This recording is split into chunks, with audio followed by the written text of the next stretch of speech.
मला नंतर लक्षात येईल छत्रपती शिवाजी महाराजांचं एक उदाहरण आहे, की ते काय म्हणायचे आपल्या सैनिकाला किंवा मावळ्यांना किंवा शेतकऱ्यांच्या पिकाच्या रोपालाही धक्का लागता कामा नये एवढी काळजी घ्या. ते रयतेची काळजी घेणारा रयतेचा जो राजा आहे, की जो या रयतेला कुठलाही त्रास आपल्या सैन्याकडून किंवा आपल्या मावळ्यांकडून होता कामा नये याच्यासाठी ते दक्ष असायचे, एक श्रेष्ठ जागरूक असायचे. अशा पद्धतीची ही जागरूकता या तरुण पिढीमध्ये निर्माण करायला नको का, की बाबा अरे तुम्ही डीजे डॉल्बी लावू नका बरं का, तुम्ही बीभत्स प्रकार करू नका किंवा तुम्ही बीम लाईट लेझर लाईट लावू नका.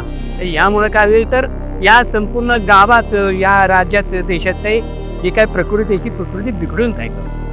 हे म्हणणारे किंवा ह्या जे तुम्हाला निवडून देतात त्यांनी ही काळजी ह्या लोकांची घेतली ना तर लोक तुम्हाला अंतिम श्वासपर्यंत तुम्हाला सत्तेवर ठेवतात.